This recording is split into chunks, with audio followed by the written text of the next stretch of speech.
Hello, citizens of Valisthea, and welcome to the Multiplayer Gaming Podcast.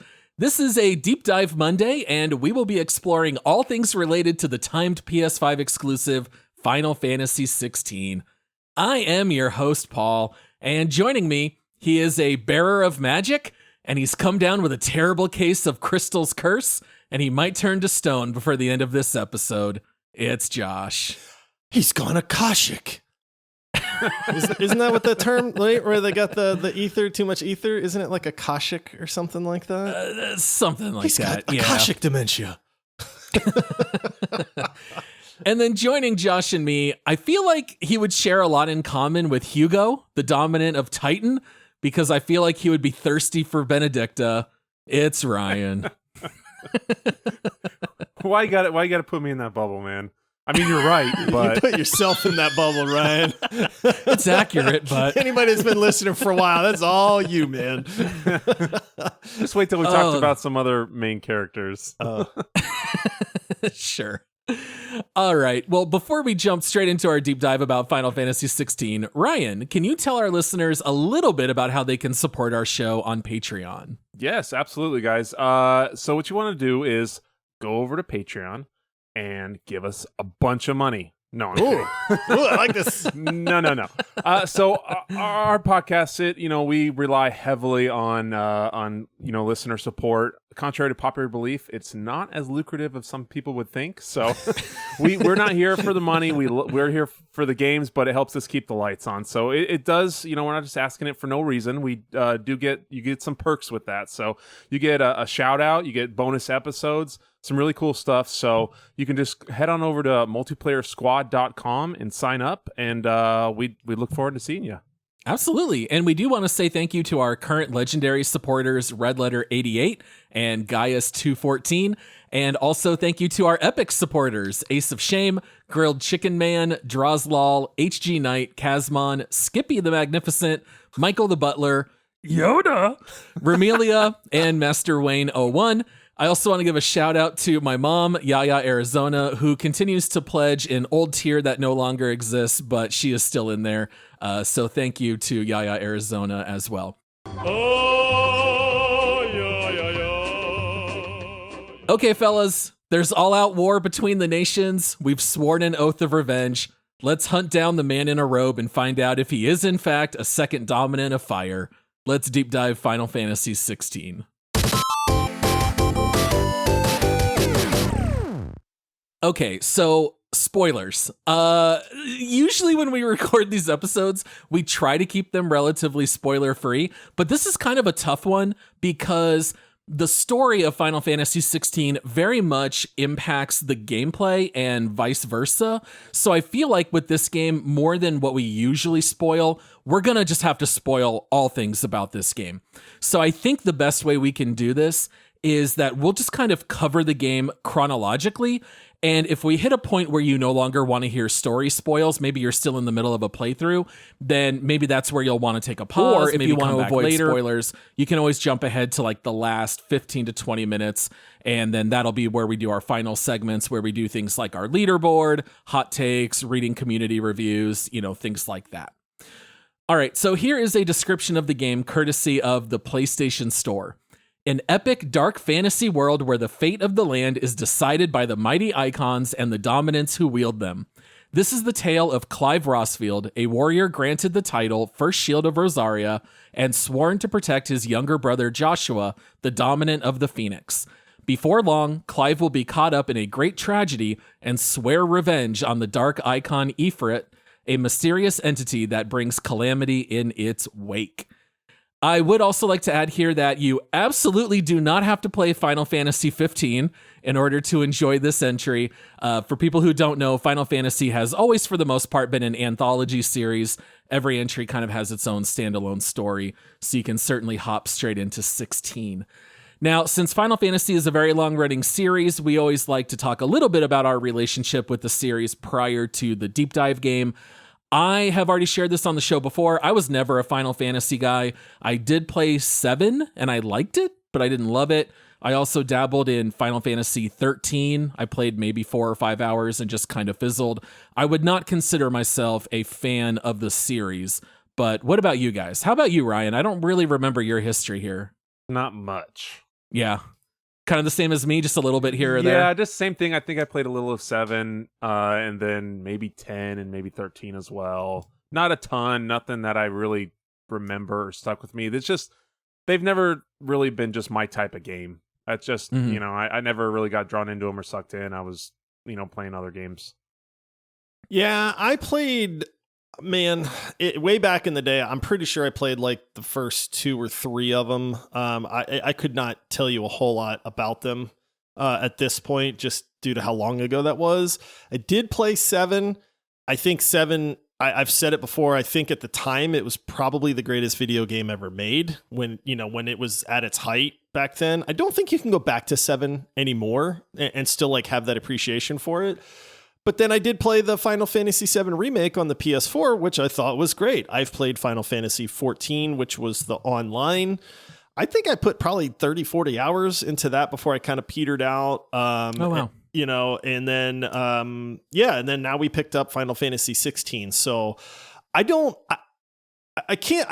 with only playing a few of them, I don't know that I can qualify like to say I'm a fan of the series, but I'm kind of a fan of the series in that I've always thought like these are good video games. Well, you're the expert here. Well, sorry, everybody. Now, leading up to the release of 16, funny enough, even though I am not a Final Fantasy fan, I was super pumped for this game. Josh, I know you were as well, because we did cover in one of our gaming our gaming news episodes how much we were excited for this one. So what is it different about 16 that had you and I hooked? For me, the icon fights. I mean, that was in the trailer. I even talked about, dude, this is seriously tempting me to go out and buy like a PS5 because this looks absolutely incredible to me.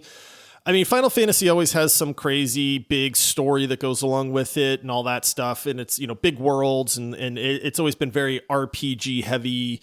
It's your classic like JRPG. I mean, if you think JRPG, Final Fantasy has always been like one of the first things that pops into my head. But the thing that got me and you hyped was these icon fights. These are absolute epic showdowns between kaiju. Think Godzilla versus Mothra or King something Kong. like that. Yeah, King Kong, right? Like, I mean, this is like a spectacle. I remember seeing these trailers and just going, I want to play that game because that looks amazing. I remember saying, I don't know if this sounds weird, but the combat looks beautiful. Like, that's what I said. I thought all the abilities looked so neat. I love the scale of the fights. I think it reminded us both of like the original God of War trilogy. It was that kind of scale with boss fighting. Ryan, was this anywhere on your radar? Would you have picked this up if you weren't joining us here on the pod? No, absolutely not. No. No. I mean, I agree with you guys. I thought the fights were cool, the sequences, especially leading up with the trailers. It just, they've never been my type of game. I mean, maybe if I saw some cool stuff or I'd check out a demo, but I did like that it was more action-based and it wasn't like standard turn-based Final Fantasy. Yeah, I loved the look of the icon fights, but yeah, I wasn't as hyped as you guys were. You weren't counting down the days. No. Not like Josh and Remnant too. Oh, I know. Which did release today of this recording, and Josh is hankering for some Remnant. I'm not saying I'm bouncing in my chair right now, or that I told you guys or that I'm ditching you the second we're done recording this. Which is why we're going to go 3 hours on this one. Yeah, let's stretch this one out. Yeah.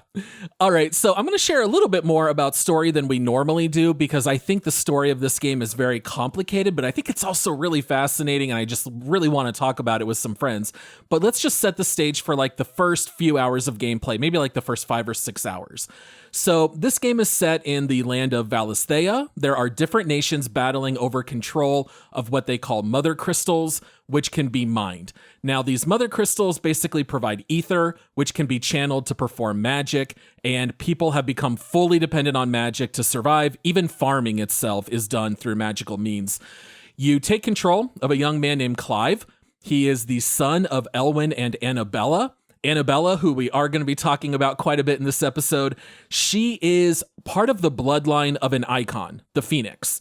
And icons are these very powerful beings that represent different elements like fire or lightning. There's only one of each element, and they can embody a single person, and that person is called a dominant. That person can basically wield the powers of that icon. Now, for some reason, even though Clive was the firstborn, he got passed over as the fire dominant, and Clive basically has to protect his younger son, Joshua, who is a younger teenager. He is the one who is the dominant of the Phoenix. And Clive, even though he is not a dominant, he is what Final Fantasy calls a bearer, meaning he can perform magic, but if you use magic too much, you can turn into stone. So there's a little bit of a downside. They are also considered like secondary citizens. Even though they're the coolest people in the game, they can wield magic. Everyone looks down on them, which is a little goofy, but that's just like the choice Square Enix made. You also have a, quote, sister, Jill, who was taken from another nation. She grew up with you. Think like Theon Greyjoy, if you watched Game of Thrones, how they like brought him to ensure peace between the nations. So in the very beginning, you do a couple early missions. They teach you the combat system. You learn all the buttons. You can block, you can parry, you can shoot from range, you can swing your sword. When you guys did those very first missions, what was your initial impression of the story and the combat? Why isn't circle dodge? Why isn't circle dodge? That's Ryan hated this. Oh, and my I goodness. know Josh told me later, you can change it. I'm too lazy to do that. Dude, the fact that you were complaining about that the whole time you were playing this game, and then even when you were like, you'll see, Josh, you'll see. And I was like, can't you just read, like, does this game not let you change your controls?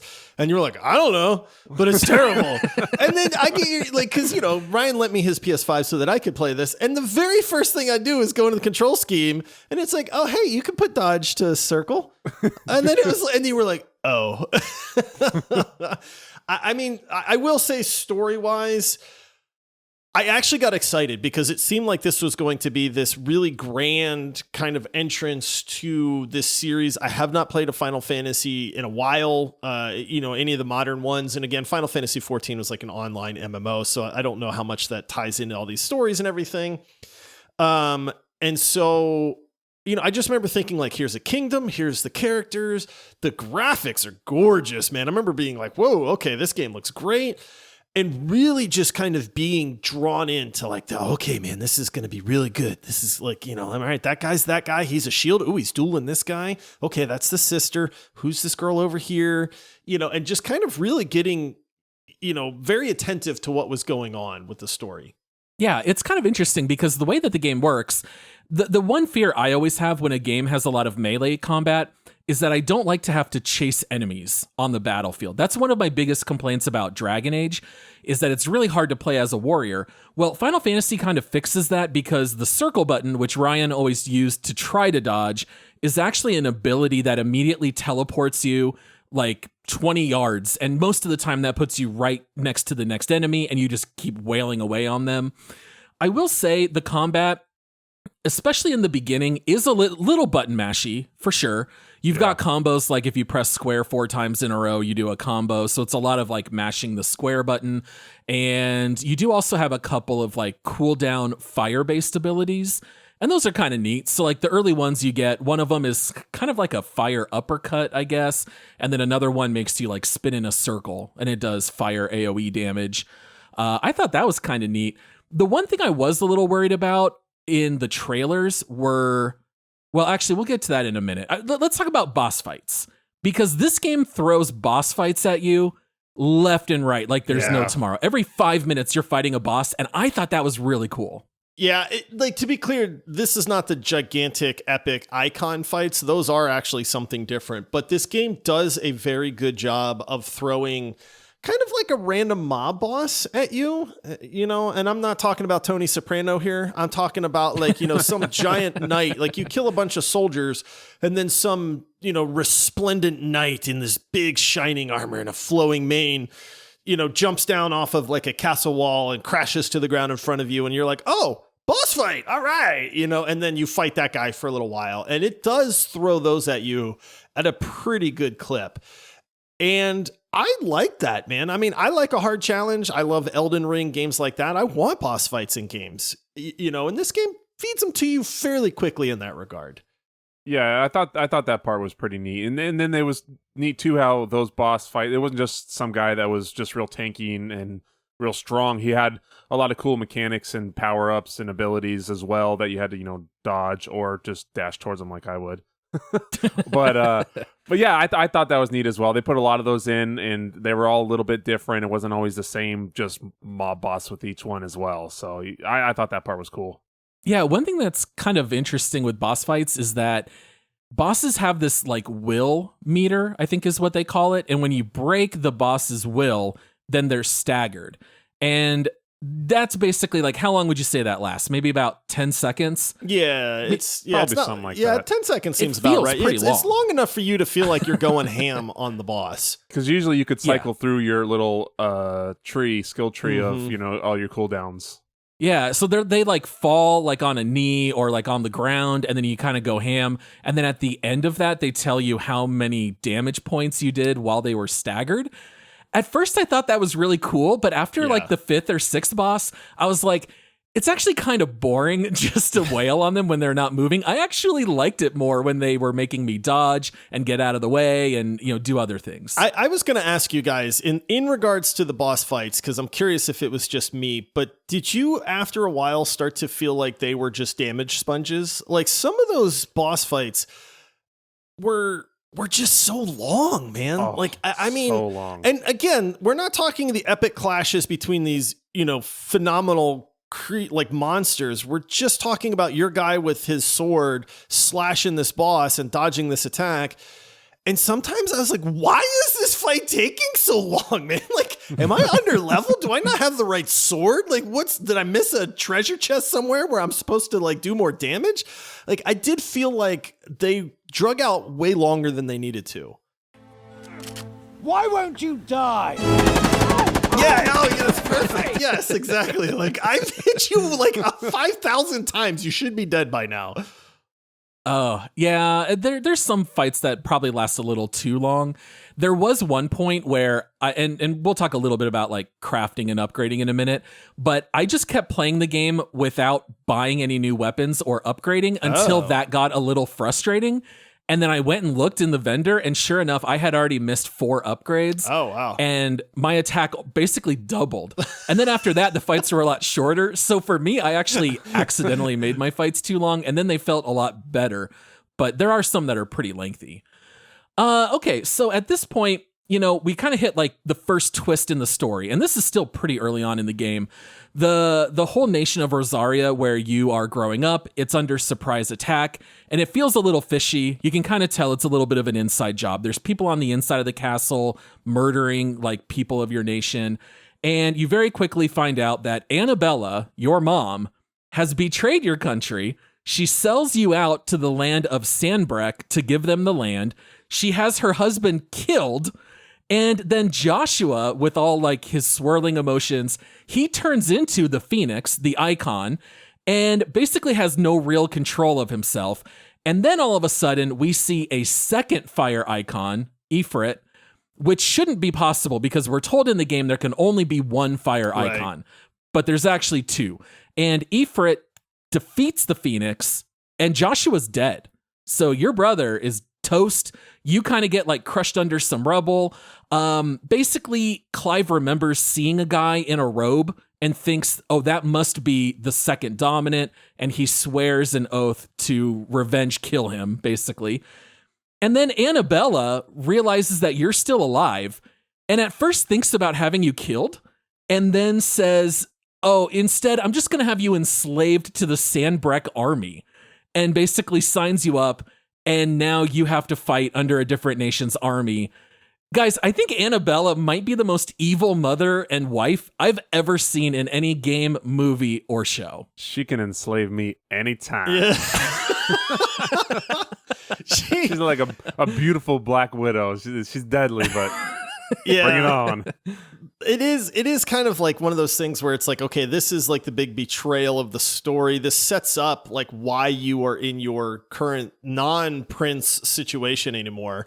So it does a good job of like kind of transitioning between, oh, you're part of a royal family to now you're just some scrub soldier somewhere, like, on some mission that you don't really understand. So this is one of the things that the game does is where it kind of has the flashbacks, but then the flash forwards and then the flashbacks and the flash forwards. A lot of time jumps. Yeah, and so it definitely leans into that. You do wind up absolutely hating the mom at this point. And as the game progresses, you find out that she's really just the worst person ever. And it's not just the one betrayal either. So, this is, again, I'm invested in this, right? Like, oh, betrayal. You finally get to see the Phoenix, which is the first, like, oh man, this is cool. And then Ifrit comes around and you're like, well, this isn't supposed to happen. And there's this epic fight. I mean, again, I'm going to keep using this term spectacle because that's kind of what this game leans into is the spectacle of this giant fight. And then it kind of moves into the future where it's like, okay, now you're just a scrub soldier. Yeah. So that's actually a 13-year time jump. So you've been serving in this army for 13 years, stewing every day, wanting to avenge your brother's murder. And so you're like fueled by that revenge as Clive, which I thought was really interesting. You find out that you've been sent on a mission to assassinate the dominant of the Iron Kingdom, which is a funny name because they definitely stole a lot of stuff from Game of Thrones here. They're even using the names of nations and stuff like that.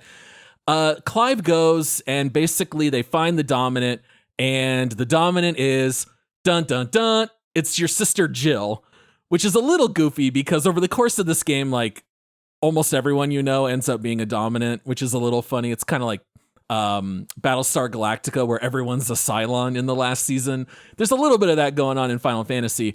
So of course, Clive is not going to have Jill assassinated. He refuses to kill her. He actually turns on his fellow soldiers, kills some of them, and then meets a character named Sid, who's running around with your childhood dog, Torgal, which is a little bit interesting. So it kind of causes you to like, maybe I trust this guy if my dog is with him. By the way, Sid is voiced by one of our favorite voice actors, Ralph Ineson. He was Lorath from Diablo 4. So he's having quite a year for video game voicing. So basically, Sid ends up taking you back to his hideout where Jill can recover. And your hideout is like your home base for quite a while in this game. This does bring you into a new chapter. This allows you to craft gear, upgrade your gear. You can take on side missions, bounties, all kinds of stuff like that. Did you guys have a chance to do any bounties or side missions? I was kind of curious to hear what you guys did. I did one or two, to be honest. I came across, I like doing bounties. It's like, give me a special character to fight or a special mob to hunt down or something like that. And I'll usually do a few of those, which I did, and they were fine. I will say I did a couple side missions. Those were pretty darn lame, to be honest. I did appreciate the fact that this is almost takes the page out of Lost Ark, where they're the easiest side missions in the world. Like you talk to this person and then sometimes you just like walk 10 feet and then it's like, oh, well, hey, this guy told me to come see you. And it's like, mission complete. And you're like, oh, well, what was the point of that? But they were just, I'll be honest, I found the side missions to be very lame in this game and not really serve a purpose other than to make me feel like they're just trying to drag out like the length of the game. Like, honestly, I didn't find any other reason for the side missions in this game. Yeah, I felt the same. It felt like almost like busy work. Just kind of simple, nonsensical things that really didn't serve much of a purpose, and it's not like you got a big benefit for doing them. So I did a few as well, but I mainly stayed to the main storyline because I wanted to get more of those freaking icon fights. Yeah. Now, I will say for people that are completionists or really, really invested into the characters in the story, that some of the later side missions do tie up some of like the character arcs. Like nothing is major by any means, but it's like they do kind of just put a bow on certain things, but it's like, it's really just not worth it at that point. Yeah, to me, it just wasn't worth it. It wasn't grand enough to be like, oh, it's not like Witcher side quest where it's like, dude, this is better than the main quest in this game. Like nothing like that whatsoever.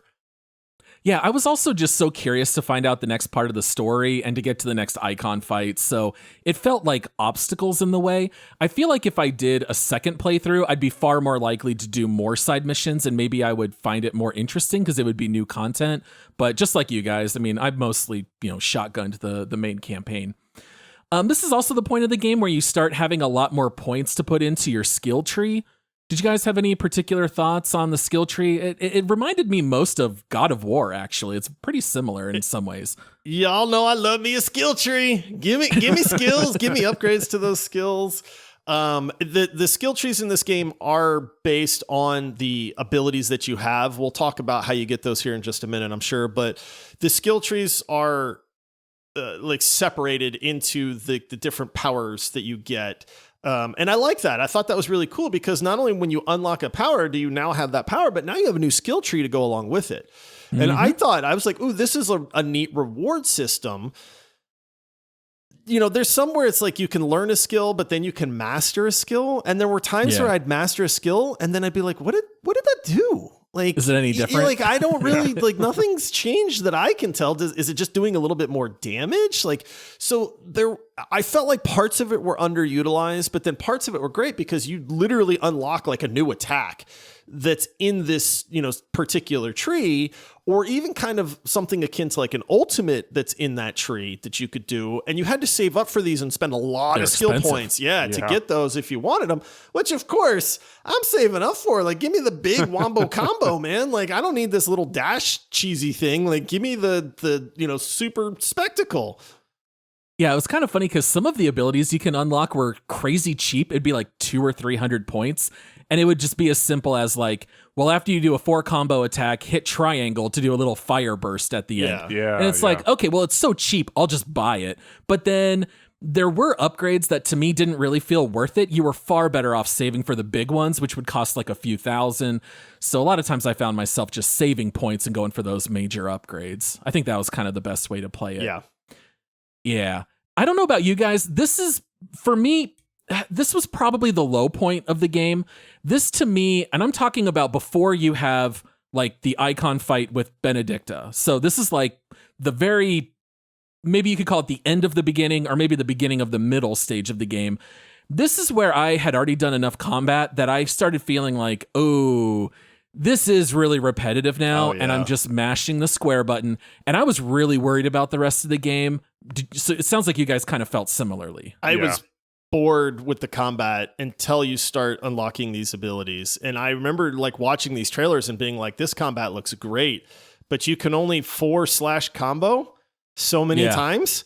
With long cooldowns on your fire ability. And then it's kind of like, dude, there's got to be more to this game. Like, there has to be, right? And then you fight like the first Eikon, and then you realize, oh, I get the Eikon's like powers from this, and that unlocks, now I've got wind abilities. And then I went, oh, okay, this is great. But then it's like those are stretched so far apart that it was kind of like, dude, I'm so ready to have some more abilities now. So it was just really weird. It was this weird, like, maybe just in my head from the trailers, I assumed the combat was going to be this super in-depth, mega combo-y type thing with like 50 different skills. And then it's not. And then I kind of went, well, what is, like, I don't want to hit square anymore. I did also. I thought it was going to be a lot more. There was a lot more to it. I'm not as big on skill trees like you are, Josh, or anything like that, but I was expecting more. Like you said, you can only hit squares so many times, and okay, you can throw in a little fireball, or you can change it up with the different abilities you have, as far as what they do. But there's only so much, and each one has like 5? I think it's like 5 attacks or something on there. Yeah, something maybe. Like that, yeah, if that. Mm-hmm. So there's only so much you can do. But yeah, I felt it just kind of just slowed down, like you're stuck in the mud, where the combat just went boom, and you were just. Yeah, I felt like the game starts out pretty fast, and then I felt like the car just sort of like coasted from 65 miles an hour down to like 25, and I was getting a little worried. But then, Josh kind of mentioned it here, so like kind of catching things up in regards to the story, let's just say you end up fighting Benedicta, who is a dominant for Garuda, and so you and Sid team up, you defeat her, and this is like a big twist to the story. You kind of just have your hands near Benedicta as she's like down on the ground defeated, and you just see like all this green magic essence go out of her through your hands and arms into your body. And Benedicta realizes that her powers are gone, and all of a sudden you now have wind powers. You can call down these talons that Benedicta just used against you, but now you have them. And then I was like, oh, we're going to go around killing icons and we're going to soak up their powers. And that totally changed the game for me at that exact moment, because I tried to avoid watching too much online. I didn't know that was going to be part of the story. So as soon as that happened, just as I thought I was out, they pulled me back in. I was 100% on board, because now you've got your fire abilities, but now if you hold left trigger, it changes your buttons to all of your wind abilities, and they're on separate cooldowns. Yeah, so this is not like you have to pick and choose. Yeah. You literally double your number of spells after getting those from Benedicta. Yeah, that was the thing for me, is it's like, I feel like I'm playing Mega Man. I just beat a boss and now I got their power. Like, this is great, man. I didn't even think about that. It's exactly Mega Man. And I love that in a game, man. Like, I think that is such a cool thing to throw in there. I actually liked Garuda's powers too. So being that's like the first one you get, like, it's just tons of slashes and stuff, and you can get like this counter ability that, if you time it right, is really cool and effective and all that. And I thought, like, okay, I really like this aspect of the combat now. And I'm with you, Paul. Like, it really did open it up for me at that point. And like Ryan mentioned, I love the fact that these skills are on separate cooldowns, and it is flawless to switch between your normal basic skills over to the Garuda skills, and then over to, we'll talk about it in a second, but over to another icon skills later on. And before you know it, you've got like 4 or 5 different skills that you can just fire off all willy-nilly. And then when the cooldowns are over, you can switch back to that one. And I was like, this is cool. It reminded me, I hate praising Forspoken, but it did remind me of Forspoken in the sense that it's like, you have all of these different like elemental or magic abilities that are at your fingertips whenever you want them. You don't have to go to a town and then say, oh, well, I think I want to spec into fire now, or, and then branch out or something like that. No, once you get them, you've got them, and you can use them quite often. Yeah, and then you can do all the upgrades and all the other cool stuff to it. I love once I got those, I love to see how much I could max out my stagger damage. Yes. Yeah. I did the exact same. Start hitting new highs. I'd wait if I still had cooldowns going. I'd like wait, and you could see their willpower is like just there. They knew it's a couple more hits and they'll be good. So I'd wait for all my cooldowns to be ready. I'm like, all right, here we go. Boom, hit them, knock them down, and then just triangle, square, X, unload triangle, everything. Square, yeah. I'll just all through them, see how many you could get, and then see if you can max out 19,000, 20,000, 25,000, however much it gets to. Yeah, I loved that part of it.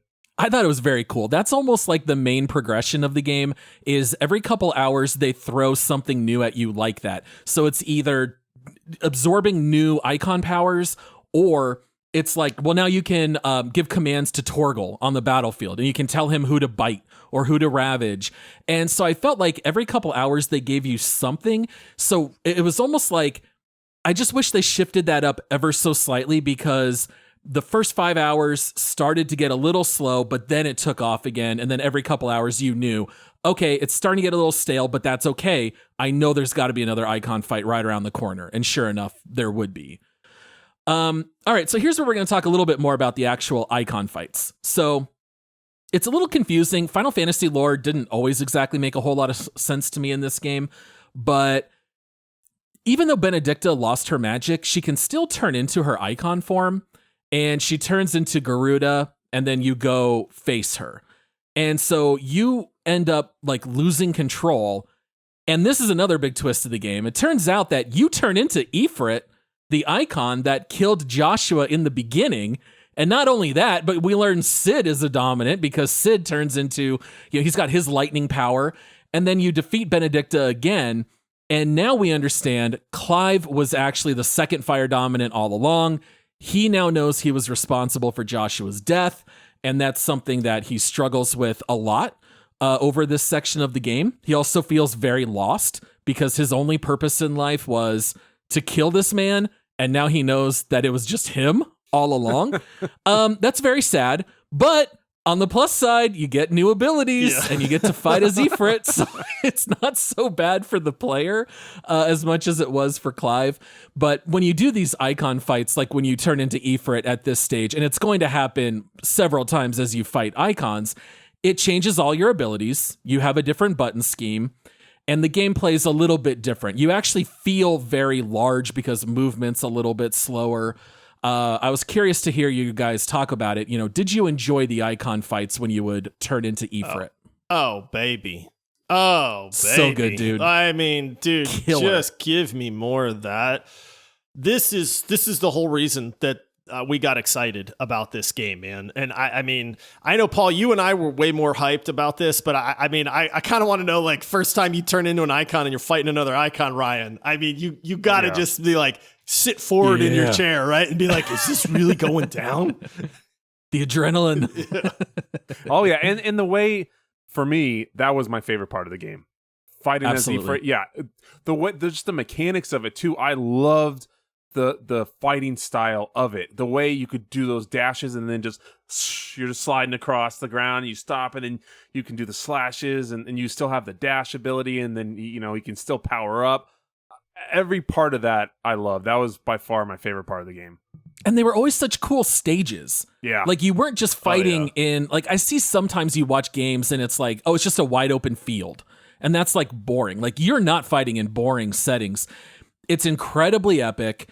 And the game also throws at you, because I was a little worried about QuickTime events when we saw the video footage. This game has some of the coolest QuickTime events or results that I have seen, honestly. They're cool. Yes, they're because super cool. They look amazing. It's Yes. not as simple as, like, in some games, someone's coming at you with a knife and mash the square button to stop them from stabbing you. It's a little more, it's not that. It's almost more cosmetic. It's not hard to do the buttons. There are what they call cinematic strikes, blocks, and clashes, I think are the three. Yeah. But you'll be in the middle of this epic fight, and then all of a sudden the enemy goes in for this big hit, and then it'll just pause and let you hit a QTE, and it's just to block. But it's always this, like, really crazy athletic ability that your character does, and it's fun to watch. It's super cinematic. Yeah, it's the best way to use QuickTime events. Yeah, it really is. Yeah. Like, I felt very rewarded for pushing a single button with a very generous timer. I mean, you get like Very you get generous. a I solid was like gonna 4 say, seconds to like push this button.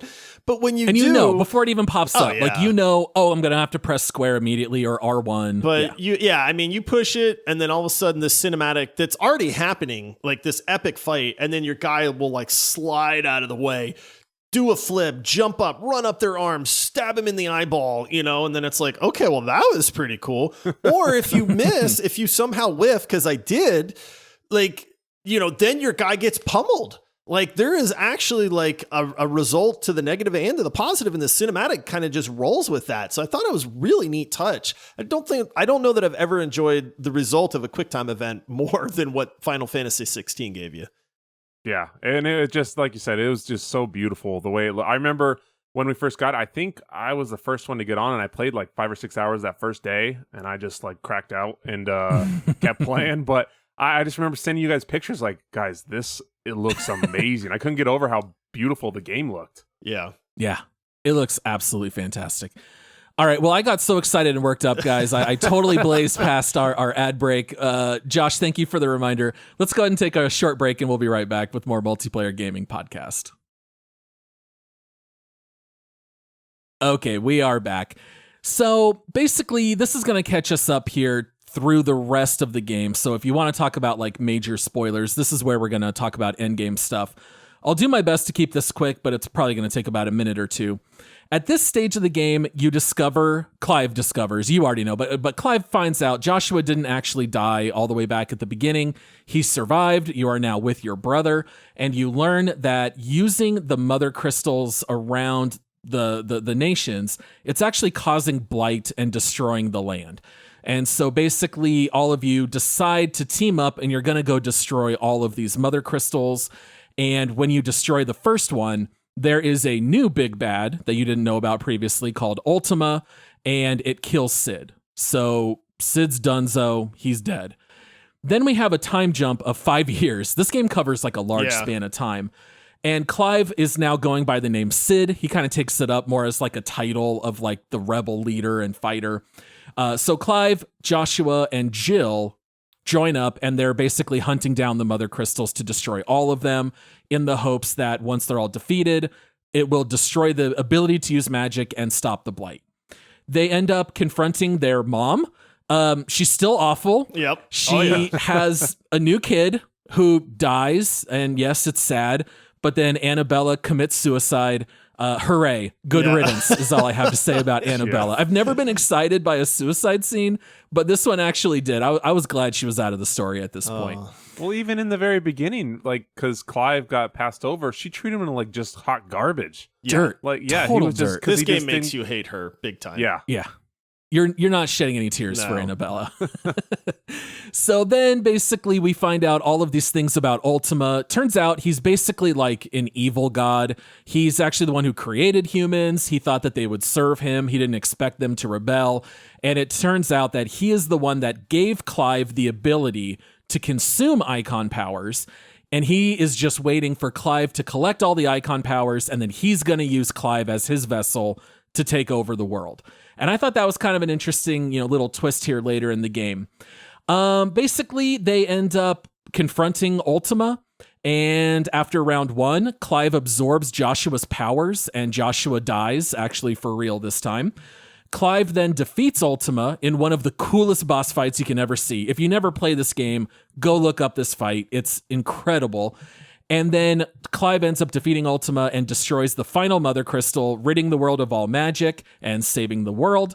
Clive then dies, on a beach. Put a pin in that. And then we see a post-credits scene where a mother is telling her 2 sons at some point in the future that magic is just a fairy tale. And then we see on the table there is a book titled Final Fantasy, and it says written by Joshua Rosfeld, which makes no real sense because we know Joshua died. So right now, what I think most people interpret it to mean, and what I think is interesting, is that maybe Clive actually survived the fight with Ultima, because we know in the past, Clive took on the name of Sid after Sid died. So maybe Clive penned this book under his brother's name. Plus, Clive is the one who narrates the game from beginning to end. So it would kind of make sense that what he narrates us is what's in this book. But in any case, we don't absolutely know for sure. I absolutely loved this story. I loved the twists. I loved the side characters. I love that the ending is ambiguous. I was curious to hear your guys' thoughts. What are your overall thoughts on the story? I thought it was pretty good. I felt like it was... I just kept, when we talked about hitting a wall, like I felt like with the story, it just kept, it's like that movie that's 2.5 hours that probably should have been an hour and 45. You know, there's just too many mother crystals for you. Yeah, there's just drags too it many, out. and it just kept, and then like, okay, it's like, Joshua dies and this happens. Okay, now Sid dies. Okay, now, and it just kept going. And at one point I was just like, man, I'm enjoying it, but it's like, when is this thing going to end? How long is this game? Part of the issue for me, I think that the story idea is good, and people do joke around that they rip this off from Game of Thrones in so many ways. I think the main issue with the story for me is that they really, really want to tell the story through cutscenes, and this game is 50% cutscene. I'll be honest. I like, my wife came because I was playing on the main TV, and she came through and she's like, "I thought you're playing your game," and I'm like, "I am," and she's like, "Why is the controller on the table?" And I'm like, "It's nothing but cutscenes." Like, it's just like, I love a good story, man, but like, this is 50% of this game, and so it's like, can't you tell the story through gameplay? Like, let me do something in that regard. So, yes, I like it. I like the ultimate, God and the mystery when they first meet Ultima, and he's a likable hero and all that stuff, and the characters and the friendships and the time jumps and all this stuff. And it's like, okay, like I'm kind of digging it. But then why are you just forcing this down my throat every 10 minutes with a 8-minute cutscene? Like there was just this repetition of like story and then combat and then story and then combat. And the way that they paced it kind of started to grind on me after a while. So it's like, I got no issues with the story other than how they just forced it upon me over and over and over again. You guys know me. I love a good interactive movie as a game in long cutscenes. It is a total of 11 hours of cutscenes. Yeah. Yeah. Oh my God. So it's certainly not 50%, but it's a lot. I mean, this game is what, about maybe 35, 40 30 hours. So it's about a maybe. third Yeah. to a quarter cutscenes, which is a lot. And they are sometimes quite long cutscenes. Dude. Like you might sit and watch a total, 15-minute scene here or there. If it wasn't for this podcast, I'd have skipped half of those, dude. Oh, what a shame. No, I loved the story, even if it was maybe a bit long. All right, well, let's go ahead and move into our remaining segments here on the show, fellas. Let's do some hot takes. Ready or not, that's hot. Yes. All right, who wants the honors? Who wants to go first? Those goes. Not it. Paul, right, you're Josh. up. Oh, me? Oh, you want me to go? beat I don't me? mind. Nah, yeah, you go ahead first. You want me to go first? Yeah. All right. Now remember, hot takes, not everyone's going to agree with it, and I don't care. I'm going to just come out and say it, and I know I have limited experience. As far as I know, this is the best Final Fantasy game. I know a lot of people say 7. I didn't play 7 at release. Maybe it was the best game of all time in 97 or whatever year it came out. But to me, I found this game to be so much more fun than 7. I don't like turn-based combat. The combat of 7, I always found to be absolutely dreadful. The cutscenes and the exploration is what I liked most about 7 back in the day. This game, I feel like, just does it so much better. To me, it really hit on both cylinders of combat and story. I found both to be very interesting, and I loved how much they intermixed. The actual advancement of the story informed the gameplay, and I thought that was actually done rather well. So that's my hot take. Best Final Fantasy game. All 16, I haven't played 13 of them, but I'm going to say it anyway. 16's the best one. What about you, Josh? What's your hot take? Oh, boy. I was going to say, my hot take is this is not even a Final Fantasy game. Which is good, because I don't like Final Fantasy. Yeah, I mean, it's for me, my hot take is this is not Final Fantasy. Maybe I'm a little bit of a purist. Maybe I'm a little bit old. But I mean, I've played I didn't play 15, and I've not played the 12X and some of these, ones that they're out there. But like, I played a pretty good bit of Final Fantasy 14 online before it became Realm Reborn or whatever it was. And I didn't think it was that bad. So, a lot of people have been like, oh, it's great now. But it's like, it doesn't feel like Final Fantasy to me. They took away a lot of the things. This is not an RPG at all. I mean, you can tell me that you get weapons and you can do upgrades and stuff like that. No, it's just not. It's not an RPG whatsoever. It's, the action combat in the game. You have gear. Dude, what does the gear do? You have 6 rings, and you have your 3. I will argue this is not an RPG because this is like it's like a LaCroix.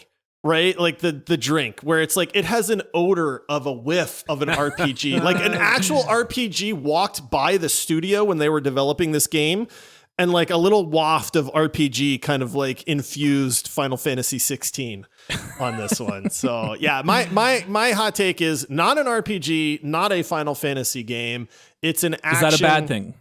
For me, yes, because I was expecting Final Fantasy. But this is exactly what we saw in the 25-minute video we watched that you were so hyped about. This is exactly what we saw. I mean, not really. Parts of it were. Parts of it, yeah. I feel like I don't even understand you as a gamer anymore, Hot Josh. takes, You Paul. don't like any of these Hot games. You don't like any games anymore. I love lots of games. Oh, goodness. All right, what about you, Ryan? What's your hot take? Well then, buckle up, Paul. So, Oh, boy. I probably should have gone first, but mine is similar but totally different than yours because I also said it's the best Final Fantasy game, and it's hot garbage. Garbage. I'm gonna pull up your comments while playing. Other than you loved this for at least a while. For parts of it, I did. I loved parts of it. I loved the Icon fights, but other than that, it just I didn't like it. Yeah, overall, it just didn't. Just wasn't for me. I mean, I liked. Good thing it wasn't like every other Final Fantasy game, because then I probably really wouldn't have liked it. But some of the fights were cool, but it just, to me, best Final Fantasy game, and it's not a good game. Interesting. Are you guys not action RPG fans? Oh, I love this is action squarely. RPGs, This is dude. squarely action. I RPG love to a action T. RPGs. Just not this one. Yeah. Just not this one. Interesting. You guys sure you're gamers? Oh, well, I'll explain why I say what I say when we get to the Make Love, Marry, Murder. I think it'll give you a little bit more insight into my thinking on this. So, Sure. All right. Well, let's go into some community reviews. Now that we've shared a few of our thoughts, what does the community say, Josh? All right, so this is a PlayStation game. There's no Steam for this, so we go to Metacritic as a backup. Metacritic uses a score of 1 to 10 as like a user rating, or 0 to 10 as a user rating system. I always pull a range on these so you can kind of get some different opinions on this. So the first one, this guy gives it a perfect 10. And he says, it is the greatest Final Fantasy game I've played in the entire series. It's got great new mechanics with fresh gameplay. It makes this game a top contender for Game of the Year. Okay. So absolutely loved I would it. not be shocked if it's nominated for Game of the Year. I would not be surprised at all. Absolutely. But Zelda. Oh, Zelda's going to win it, no yeah, question. Zelda's But going to win. yeah, Zelda's going to win it.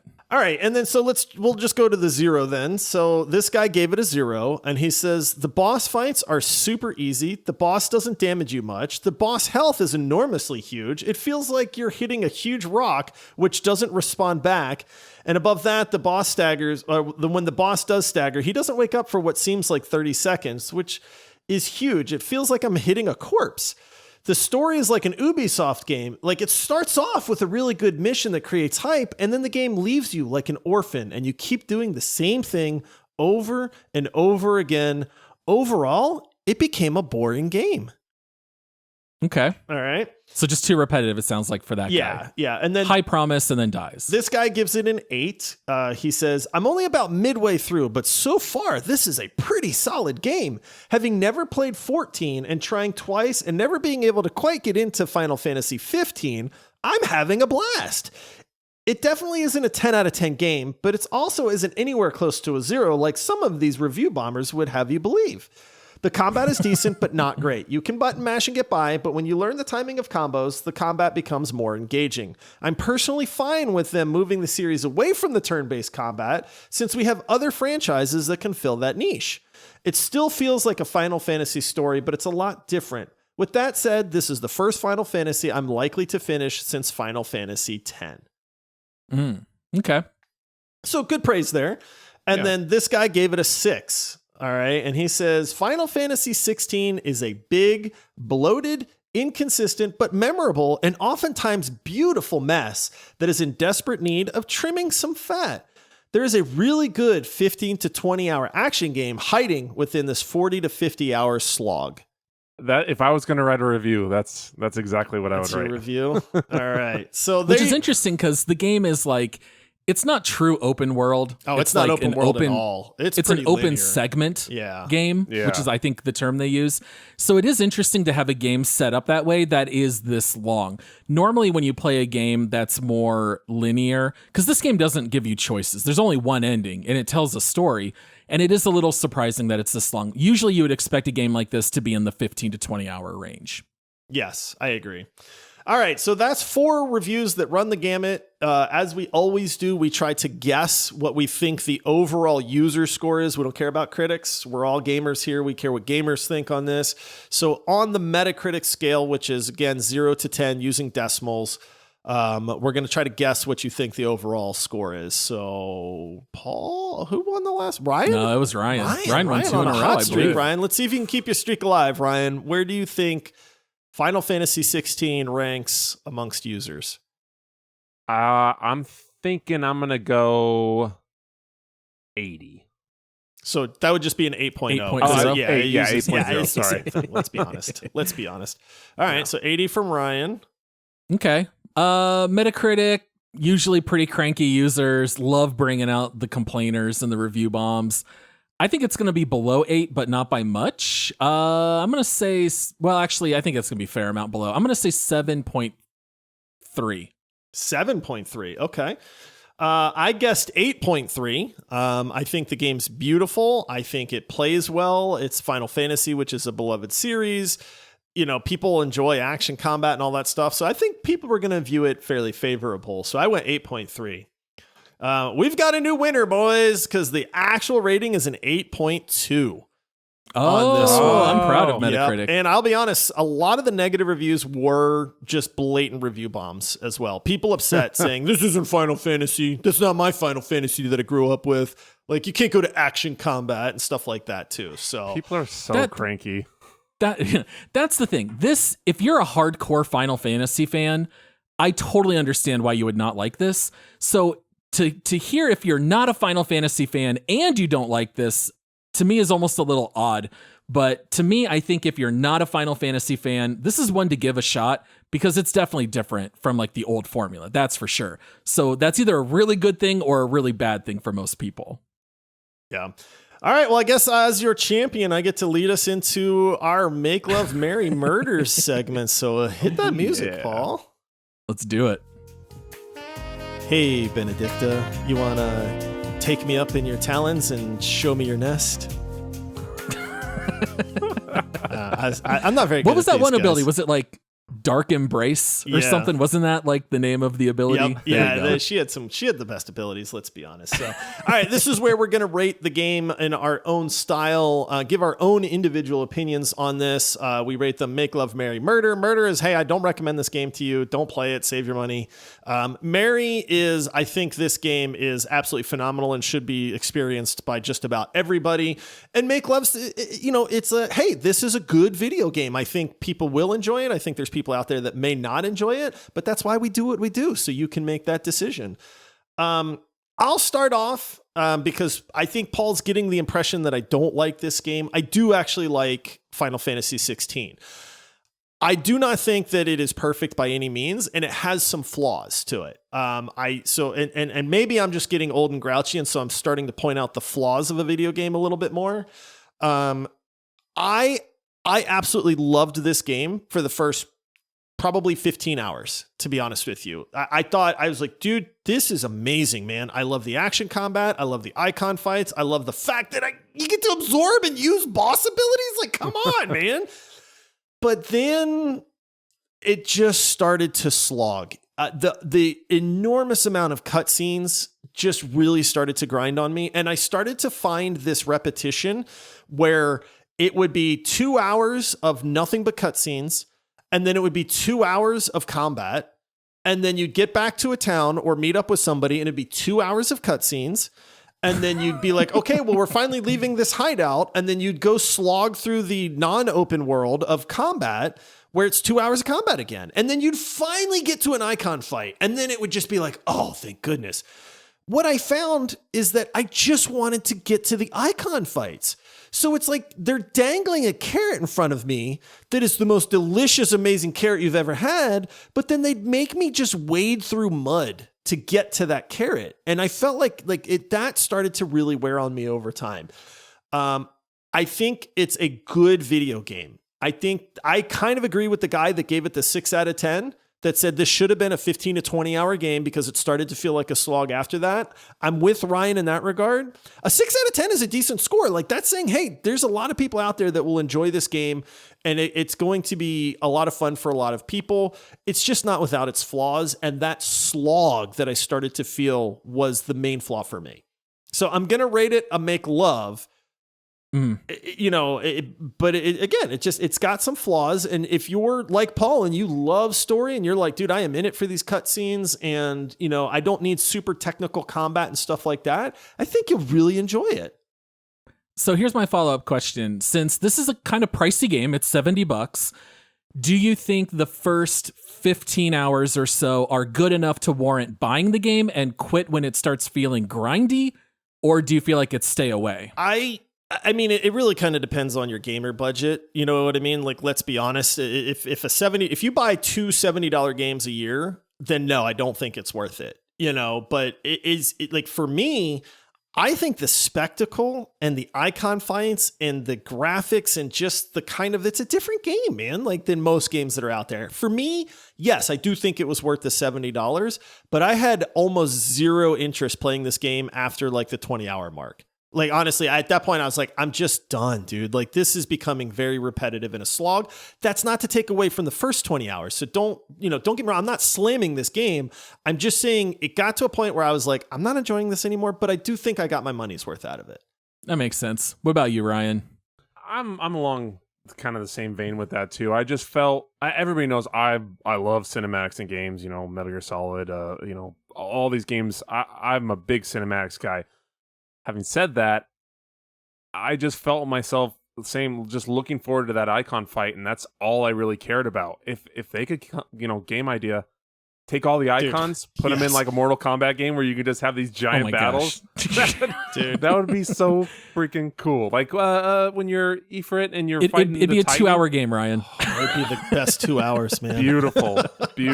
I love it. But, so I'm, same thing. It's a good game. It's absolutely breathtakingly beautiful. I was blown away by the graphics, all the scenery, the areas, the characters, the vastness of some of the battles, especially the icon fights.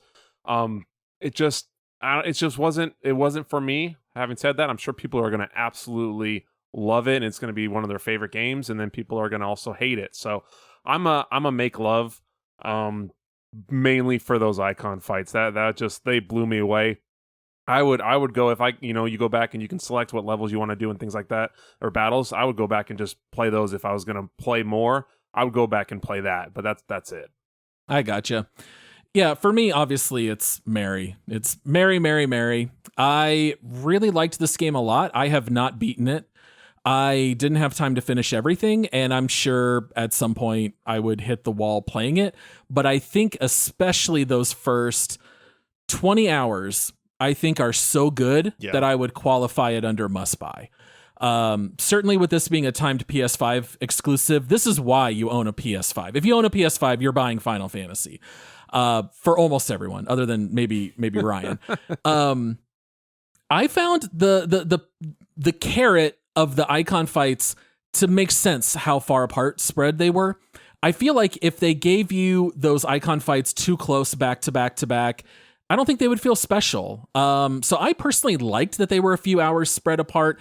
I loved nothing more than absorbing new powers. Now let's just play around with this for a while. Okay, now I'm going to unlock some new gear. Now I'm going to play around with that for a while, unlock some new abilities. To me, there was always something new I was doing every hour or so. So I didn't find that to slow things down until quite a bit later in the game. So I would still highly recommend it. I don't think 70 is asking too much for this game. I think it's gorgeous. And if you find yourself getting slogged down, then that's when you quit playing. And if you buy it on disc, now you can sell it. So if you buy this game for 70 and sell it in 2 weeks and get $30 back, I think you're getting well worth your money on this one. Yeah. All right. Well, let's go into our last segment. Let's go to the leaderboard and see where this game stacks up.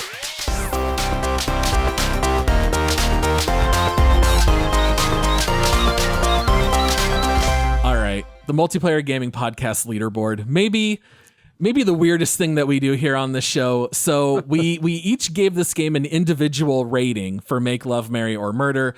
This is where we have to come together as a three-headed hydra, and we have to agree as a consensus. Where are we going to rank this game against every other game we've done a deep dive on? So our leaderboard you can find at multiplayerpodcast.com. We've got stuff on here like, let's see, Diablo 4, we ranked at 17. We've got Fallout New Vegas at 34. We've got High on Life at 56. We've got Atomic Heart at 65. And then like way below that, we've got 12 Minutes at 84. And then it goes on from there. So when you guys take a look at the leaderboard, what's your starting point? Where would you put Final Fantasy 16? I got the perfect spot. I love when this All happens. right. Sometimes I'm Perfect really for torn. Josh, but let's hear it. Sometimes I'm really torn, and then sometimes it's like, dude, I think this fits in perfectly. For me, number 40.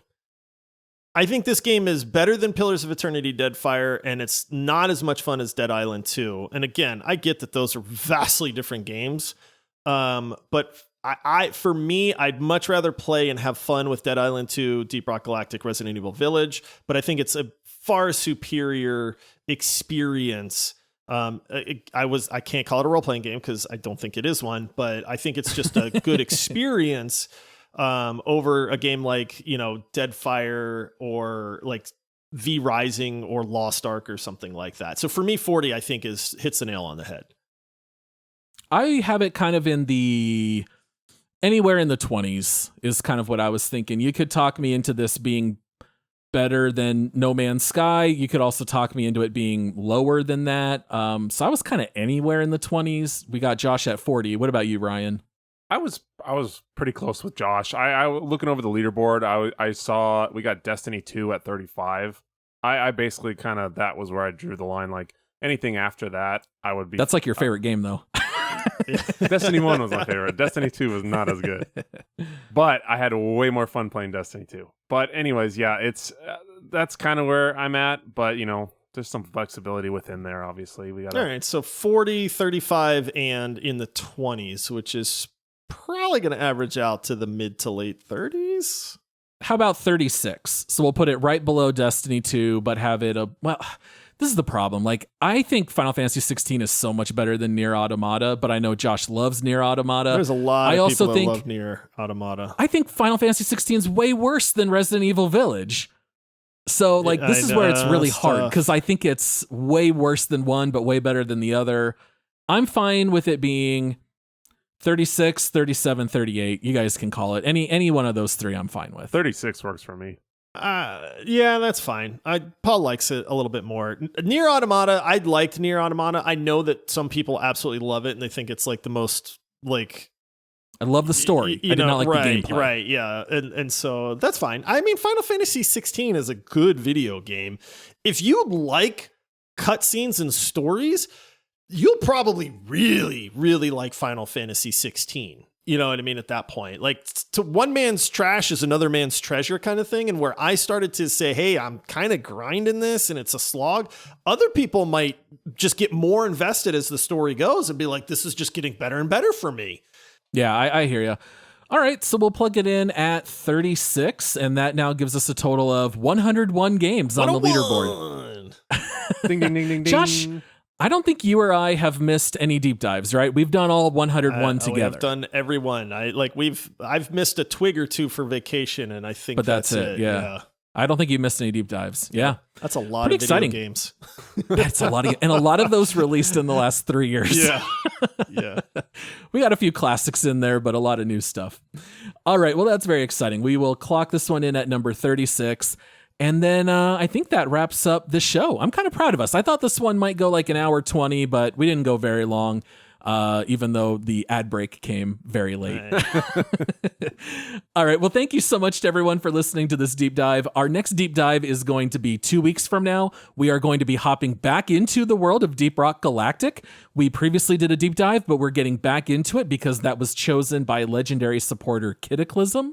And in the meantime, make sure to check out our Patreon options at multiplayersquad.com and come check out our other episodes. We've got 3 episodes weekly. We always have an hour-long show on Mondays, a 30-minute show on gaming news on Thursdays, and a short 10-minute episode called Quick Takes on Saturdays. And until next time, happy gaming. See ya. Rock and Stone. It's a prelude to Deep Rock Galactic there. See you, everybody. Bye.